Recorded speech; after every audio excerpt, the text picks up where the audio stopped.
Monsieur le Président Jacques Biot, Mesdames, Messieurs les membres du personnel enseignant et administratif en vos rangs, titres et qualités, Mesdames, Messieurs les proviseurs,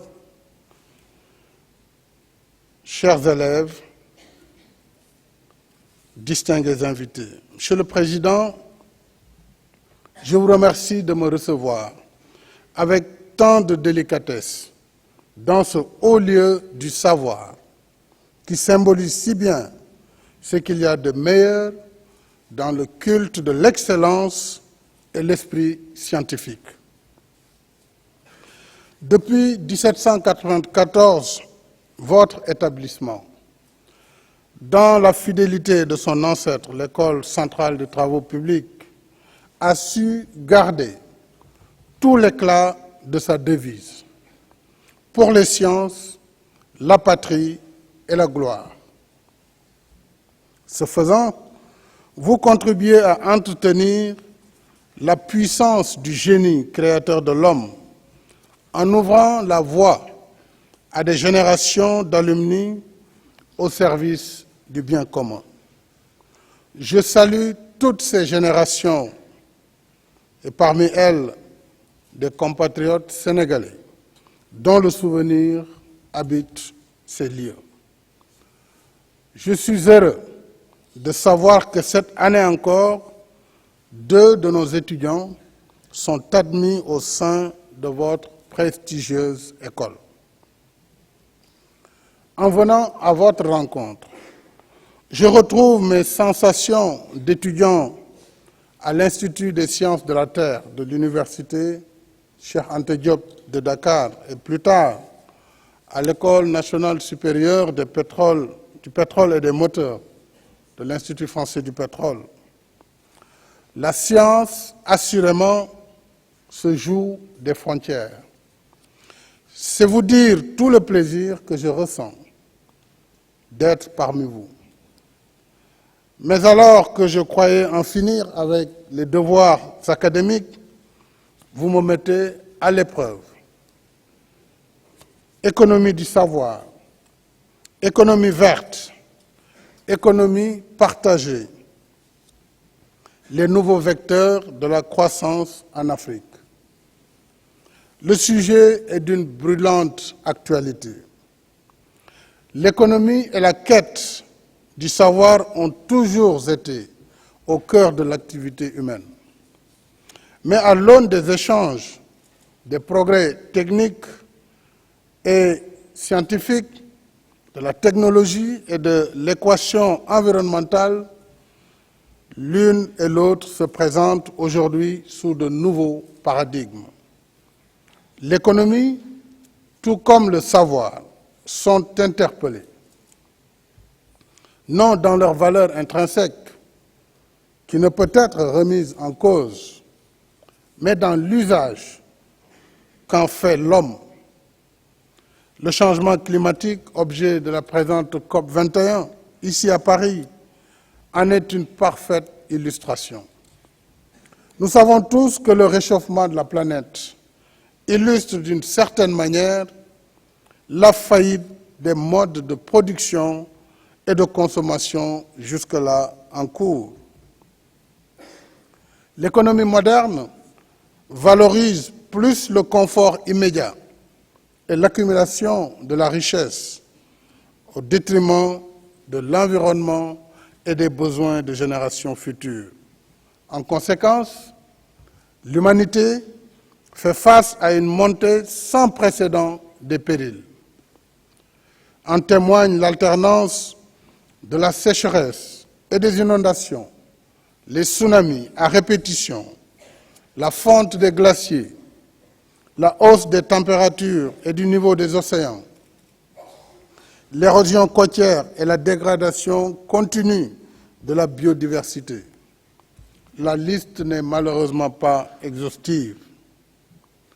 D'autre part, sous l'emprise des progrès techniques et scientifiques, presque chaque réponse à une question ouvre une nouvelle problématique.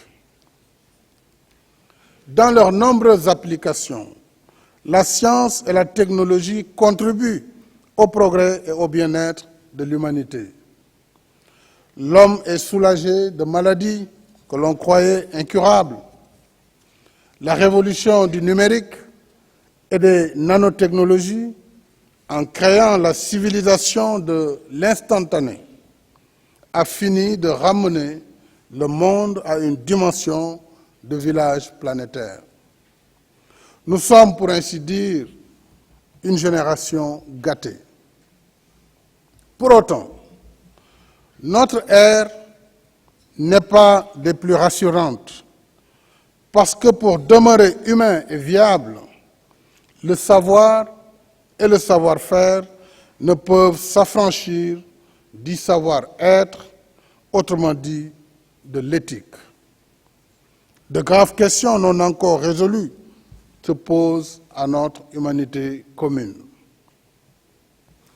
Que l'on pense par exemple à tous les questionnements d'ordre éthique, philosophique et religieux qui entourent des sujets comme le clonage, les organismes génétiquement modifiés, certaines formes de procréation médicalement assistée, dont la gestation pour autrui, la fin de vie médicalement assistée, et j'en passe. Que l'on pense à toutes les utilisations perverses de l'Internet, y compris celles des plus odieuses du terrorisme et de la cybercriminalité. Ces préoccupations ne relèvent pas de la spéculation intellectuelle. Nous les vivons au quotidien. Elles interrogent l'économie du savoir. Elles posent sans détour la question de l'hégémonie du modèle technoscientifique sur les considérations éthiques et morales indissociables de la nature profondément humaine de l'homme. Nature profondément humaine de l'homme dans ses croyances, ses besoins, ses ambitions et émotions. Notre monde doit méditer la sagesse de François Rabelais, médecin et humaniste de la Renaissance. Science sans conscience n'est que ruine de l'âme. Qu'en est-il de l'Afrique? En dépit d'un lourd fardeau de l'histoire qu'aucun continent au monde n'a jamais porté, plusieurs siècles de traite négrière et de colonisation, l'Afrique et les Africains sont aujourd'hui dans la dynamique du progrès. Sur le continent, continue de faire face, si le continent africain continue de faire face à des défis nombreux et complexes, la croissance économique y reste régulièrement supérieure à la moyenne mondiale. Il attire de plus en plus d'investissements étrangers privés. Sa classe moyenne augmente et la démocratie y progresse. Le défi aujourd'hui est de mettre davantage en synergie le capital humain et les énormes richesses naturelles du continent pour maintenir sur le long terme cette dynamique positive. À mon sens, le développement de l'Afrique restera tributaire de 4 secteurs stratégiques. 1. L'agriculture. À l'échelle mondiale, l'Afrique détient plus de 60% des terres arables disponibles et inexploitées. Elle a, l'Afrique, des ressources humaines et hydriques suffisantes, avec la maîtrise des autres facteurs de production, une mécanisation progressive.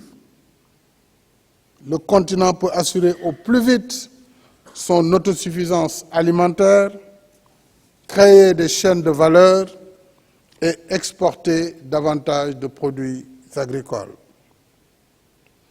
Deuxième secteur, les infrastructures. Sans infrastructure, il ne peut y avoir de développement. Je n'insisterai pas à Polytechnique pour convaincre sur la dimension stratégique de ce secteur. Là également, nos pays sont en chantier avec des partenaires publics et privés qui acceptent d'adapter leurs mécanismes de financement à nos priorités et possibilités d'endettement et de remboursement. Au-delà des stéréotypes et des constats hâtifs, il me plaît de rappeler que le risque n'est pas plus élevé aujourd'hui en Afrique que dans plusieurs autres régions du monde. À titre d'exemple, après une première expérience d'autoroute à péage, répondant aux standards internationaux réalisés par une compagnie française, le Sénégal vient de lancer un deuxième projet de plus grande envergure encore, avec une compagnie chinoise cette fois-ci, et d'autres infrastructures suivront. Troisième secteur clé, l'énergie. L'énergie en Afrique. Le coût de l'électricité reste encore le plus cher au monde, avec une moyenne de 30 cents par kilowattheure. Mais je suis convaincu qu'avec une combinaison optimale des sources d'énergie classiques et renouvelables, notamment l'hydroélectricité et le solaire, l'Afrique réunit ici toutes les conditions pour réussir sa transition énergétique. Le continent est l'un des plus ensoleillés au monde, c'est connu, et selon l'Agence internationale de l'énergie, le potentiel hydraulique du continent pourrait fournir à l'Afrique 300 gigawatts, soit l'équivalent de la production de 300 réacteurs nucléaires. Avec des investissements conséquents dans le solaire et l'hydroélectricité, il n'y a aucun doute que l'avenir de l'économie verte se jouera aussi en Afrique. Enfin, il y a le secteur clé de l'éducation et de la formation. Le capital humain, c'est ce qui porte le savoir et le savoir-faire. C'est ce qui porte l'économie et l'avenir d'un pays. Nous avons lancé à cet effet un nouveau programme de lycée de formation technique et professionnelle pour offrir aux jeunes une alternative à la formation théorique qui reste fondamentale. Une dépense dans l'éducation et la formation, ce n'est pas une charge sociale, c'est un investissement dans le futur.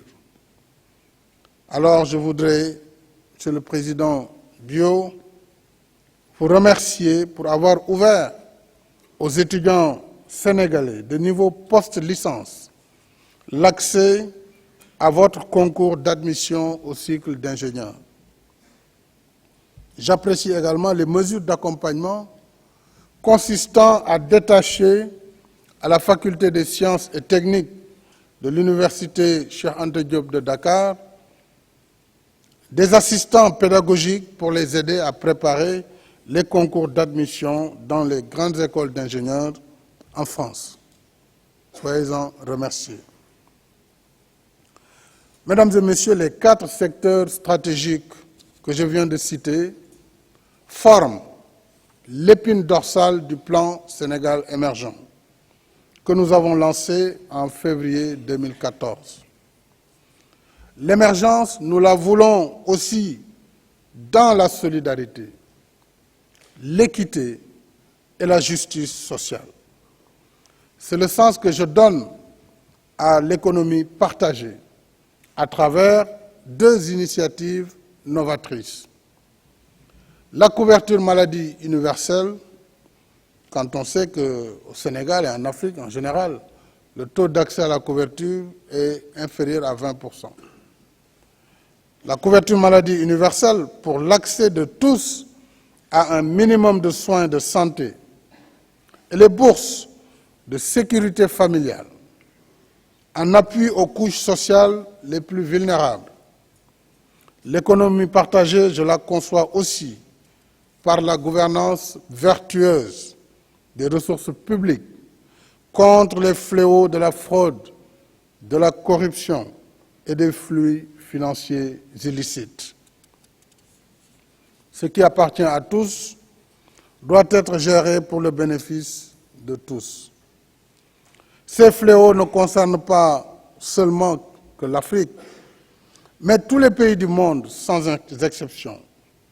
On estime aujourd'hui à 2600 milliards de dollars en moyenne les sommes détournées chaque année à travers le monde, soit plus de 3% du PIB mondial. Le préjudice subi par l'Afrique est évalué à 60 milliards de dollars par an. C'est plus que l'aide publique au développement et environ autant que les transferts de fonds des émigrés.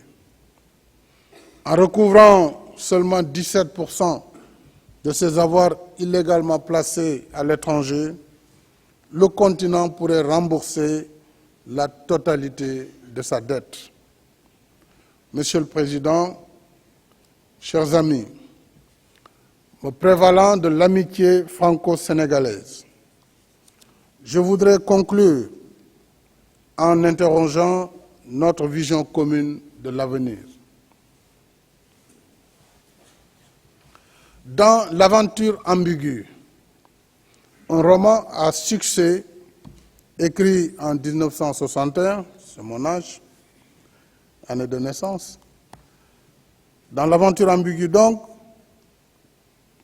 traduit dans plusieurs langues et enseigné comme un classique de philosophie, mon compatriote Cheikh Hamidou Kane rend compte de l'itinéraire contrarié du jeune Samba Diallo, héros du roman.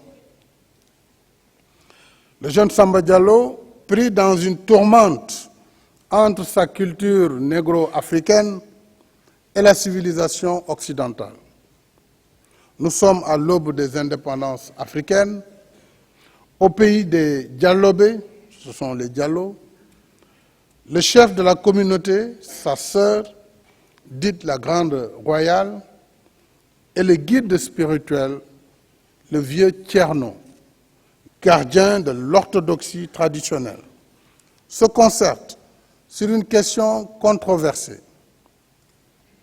qui hante le peuple. La question porte sur la cohabitation entre l'éducation spirituelle traditionnelle reçue au foyer du vieux Thierno et l'école occidentale. L'école nouvelle, disait-on alors. Faut-il envoyer le jeune Samba Diallo et ses compagnons à l'école occidentale? Si je leur dis d'aller à l'école nouvelle, ils iront en masse.